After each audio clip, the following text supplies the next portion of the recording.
Hey everybody, it's Lon.TV, and it's time for your weekly wrap-up, and we've got no new Patreon supporters this week, so I figured we would jump right into the week in review. And I'm going to do something different this week and bring up some of the top comments that I saw on some of these videos. So the first thing we did is we looked at the Pocket Casts podcast app. I figured I would do some app reviews from time to time of things that I found that are interesting that you might all be interested in. So Pocket Casts, as you can see in the review, is an app that plays your podcast, and it works across platforms, so you can run it on the web as well as on Android and iOS. And I had some great comments from a lot of you who are already using this app, so I was probably late to the game on this one, but it seems like I picked the right one to do my podcast consumption. And remember, I have my own podcast too, which you can find down below in the video description, and it's searchable across most of these apps that are out there.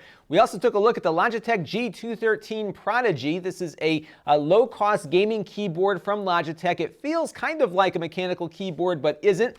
And I had a very good comment here from Saturn Otaku of a different type of keyboard that I should take a look at. There's one called the Ornata Chroma. So it costs $100, a little bit more, but it's got some more customization to it. So I might try to grab that one and do another review of it. So stay tuned. Maybe we'll get that one in soon. And I looked at the VisionTech USB 3.0 SSD Pro. This was something that surprised me, actually. It's a USB memory stick, but it runs at SSD speeds. And what I liked about it was that the speed was consistent.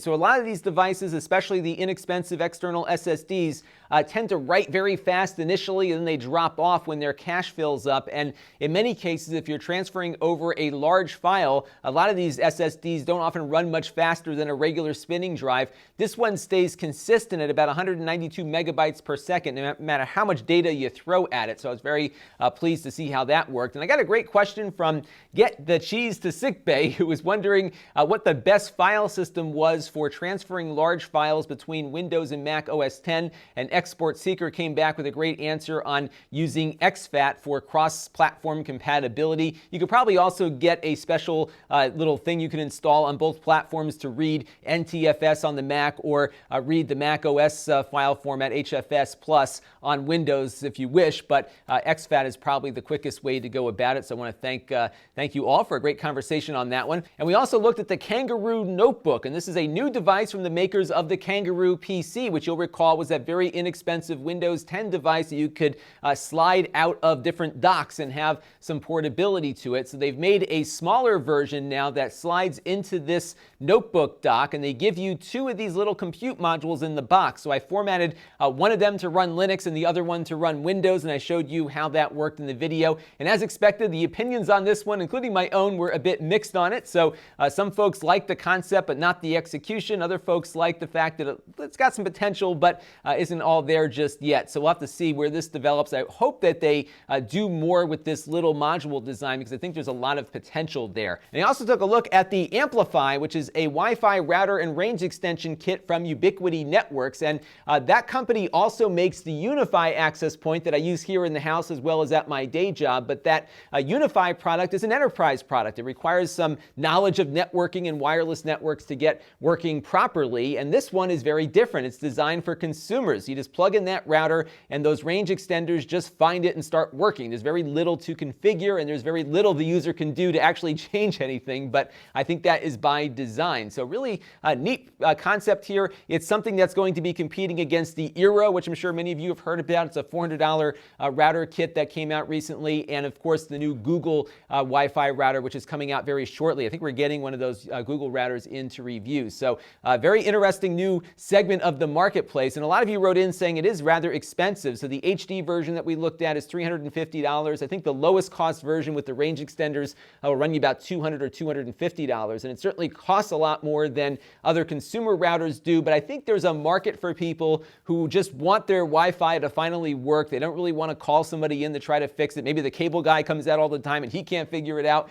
So these things actually will, I think, for consumers accomplish the goal, but for people that are even remotely techie, I think you'll probably want to look at the Unify or something more advanced, because I found there really wasn't too much configuration on this. Also had one more question here from E. Backerville, who's wondering how they get power through the magnetic ball on the bottom of these extenders. And you can see how all that works in the video review, but you can see here there's two little prongs on the plug module, and I'm guessing those just get their power when they're connected to the metal ball here. And the metal ball itself has a little prong here too, and I would imagine that's probably what finally completes the circuit and gets it running so you don't electrocute yourself when you touch it. But it is a very strong magnet, really neat concept, and I found that this is a very directional antenna, so you definitely want to get it positioned properly and just kind of follow the signal strength guides here as you're getting everything set up. But overall, I think, again, for consumers, not so much for the technically savvy, this is a really cool and interesting product. And now it's time for a couple of things that are on my mind. I want to begin with the NES Classic Edition, because if you were like me and went out and tried to buy one of these things on Friday, its release date, you likely came up empty, as I did, because Nintendo did not release a large supply of these devices into the marketplace. And this is kind of their modus operandi, actually, because I can think back 20 or 30 years now when the chip shortage of 1988 took place. You couldn't get a copy of Zelda 2 or Mario 2 to save your life, but it became the holiday toy of the season because everybody was out looking for these things because there were so few of them. The Nintendo 64 is another great example back in '96 when everybody was trying to get that device, and it became a very hot news item because of it. And now we've got this thing, the NES Classic Edition, which is the only Nintendo console apparently people want to buy this holiday season, so why not limit the supply of that too and get a lot of news stories going on it. The unfortunate thing is that a lot of people have been hoarding these and selling them on eBay for exorbitant prices. And my tip is going to be, don't buy them anywhere but at your local retailer for the $59 price tag, because there is nothing inside of this device that is a constrained component. It is running with a very simple ARM processor and a flash chip to store the games. You can see a full teardown in my master playlist link below. Somebody on YouTube did a really good breakdown of this thing and what it's composed of. So there really isn't anything in here that lends itself to being rare. It's just that they chose to only release so many into the marketplace initially, probably to build buzz, like of course they have, because everybody's talking about this thing and how hard it is to get. So hang on a little bit. I think there will be supply. Nintendo released some tweets today saying that they have more coming, so I think anyone who wants one of these things will be able to get one. And of course there are many ways you can enjoy old Nintendo games on a handheld, officially and unofficially, as well as on your TV through emulation, and of course through an actual Nintendo being hooked up. So there are ways to enjoy your old games if you can't get your hands on this one. But I did find a great website that has some really good notifications for you for rare products like this one. It's called nowinstock.net, and I found it over the weekend as I was trying to get one of these things from Amazon. I really wanted one just so I could review it, but now I didn't get one, and everyone and their mother has already reviewed it already, so we probably won't have a review of the NES Classic Edition. But I was using nowinstock.net. I made a custom notification alert for myself, and I had this kind of running in the background as I was working on other things. And then they check these retailers every 30 seconds or so. Once they get stock, it'll sound an audible alarm and or put up a pop-up so you know to go and grab it. And of course, it did notify me properly of Amazon getting stock, and then Amazon just exploded because a gazillion people were trying to buy this thing all at once, and I didn't end up getting it there either. But the notification works, so if you are looking for a rare item this holiday season, they are tracking a bunch of stuff, and I found it to be a very useful site. And an interesting thing happened this week on one of my videos that I posted recently, the GPD Win review, which is a handheld Windows 10 device. Check out this real-time graph of my traffic. So it just hit this huge spike yesterday, and I thought maybe it got posted on Reddit or somebody's website or something, but no, it actually came from YouTube in the suggested video thing when people log in. So they must have been looking at people who watch tech content and just putting this video in front of them. I wish I knew what the secret sauce was for getting videos featured like that, because look at the traffic this brought in. And what's really intriguing was that it only ran from 7 a.m. to 6 p.m. and then it dropped off. So I figured, okay, that was it. And then sure enough, this morning, right around 7 o'clock a.m. or so, it just picked right back up again, and now it's dropped off for the evening. So really interesting, and I'm curious as to whether or not this is the normal pattern of YouTube viewers, or if YouTube is only putting this in front of people during the day. So whatever it was, it led to probably about an extra 50,000 views yesterday, and probably more so today. So I had well over 100,000 views yesterday. I think about about 137,000, which is almost triple what I usually get, which was awesome. So hopefully we'll keep this going. I don't know how else to get YouTube's attention on some of these things, but this really does show you the power of the algorithm. It also brought in a lot of new subscribers also, probably about 200 or more. So if you are a subscriber from that video, welcome. We've got plenty of content for you to catch up on.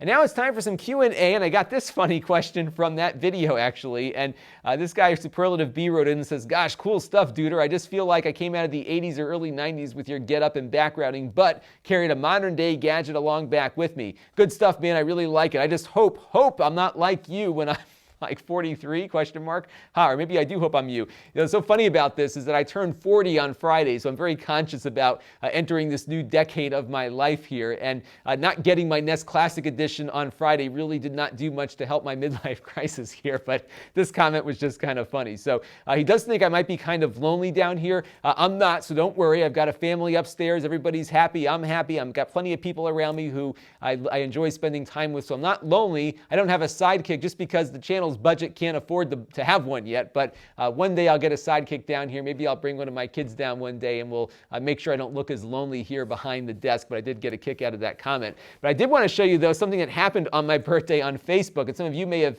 fallen into this as well. Facebook apparently decided to tell everyone who was following me on my 40th birthday that I died. And they put up this thing that said, "Remembering Lon.TV," and they turned me into a memorial page. And apparently this happened to a lot of other folks as well. Facebook did apologize for the glitch. They must have had something going on behind the scenes that triggered a lot of people to be dead. But most of us are not. We survived the day, and hopefully this won't happen again on Facebook. But I'm very glad that nobody was fooled into thinking that I was not here anymore, because I am still alive and kicking.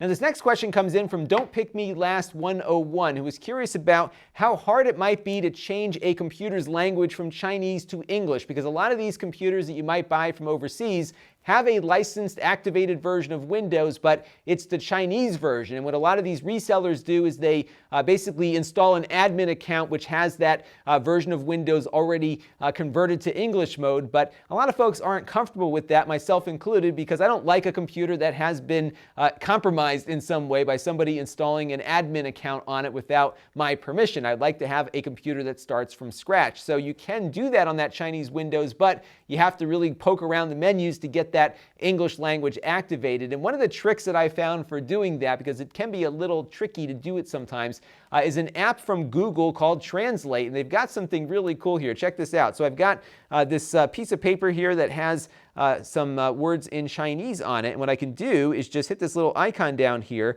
and check that out. It automatically converted the text in real time from Chinese to English. Watch this. Here I go again. Boom. Look at that. Isn't that incredible? So you can do that. You can take a picture of things and have it be a more static image, but a really quick way to get an instant translation into English, or I think a few other languages also in real time, just by pointing your phone at the screen. Kind of an augmented reality thing that can get you through those menus a little quicker, because you'll know what you're looking at. There's also some great YouTube videos you can watch as well that show you exactly what to click on to get to that English setting if you want to do that too.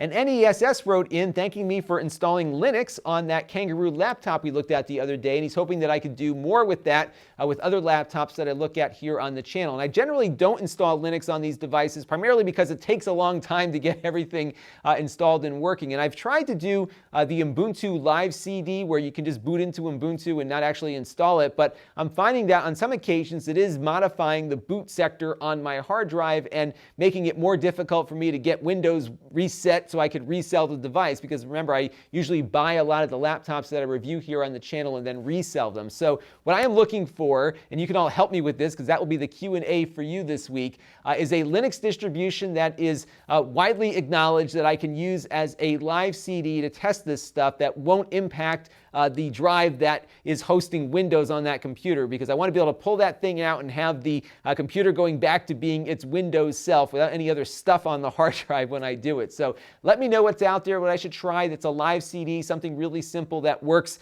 so we can get a good idea as to how well Linux will run on many of these devices in the future. Because if it's something I can have at the ready and be a very quick way to test that stuff, I will probably do more with Linux in the future, if not in the main video, at least over on the Extras channel, which you can find at Lon.TV/extras. And if you want to help the channel, you can. You can go to Lon.TV/Patreon and make a monthly contribution to the channel. You'll get acknowledged on the credits at the end of every video and get acknowledged on one of the weekly wrap-ups coming up. You can also make a one-time contribution at Lon.TV with YouTube fan funding. We also have a program going on with Plex right now, so if you go to Plex.TV or go to Lon.TV/Plex and set up an account on there, no credit card or any purchase required, we will get a small commission for that, so definitely sign up on Plex if you haven't already. I also want you to check out the gift finder at Amazon, Lon.TV/gift finder, so you can find some gifts for your loved ones, because if you can't find the NES Classic, you're going to have to get them something else. A really good organized way to shop this year. I really found it to be pretty helpful. That's an affiliate link, by the way. You can engage with the channel at Lon.TV/email. Our Facebook page is at Lon.TV/Facebook. I do a lot on Facebook, so definitely follow me there. We got the Reddit page, which I need to do more of. I say that every week, and I will probably try to start doing more with it soon at Lon.TV/Reddit.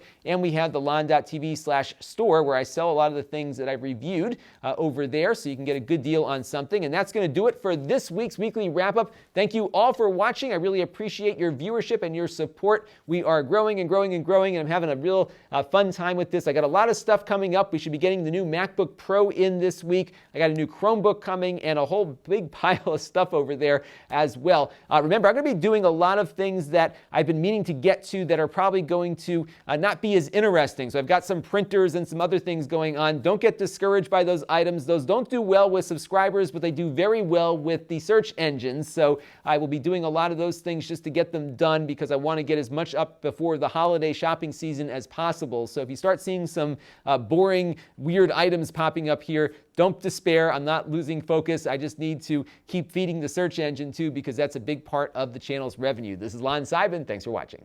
This channel is brought to you by my Patreon supporters, including gold level supporter Eric. If you want to help the channel, you can by contributing as little as $1 a month.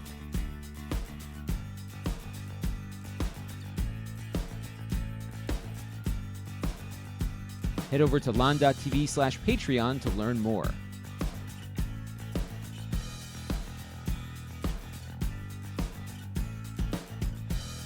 And don't forget to subscribe. Visit Lon.TV/S.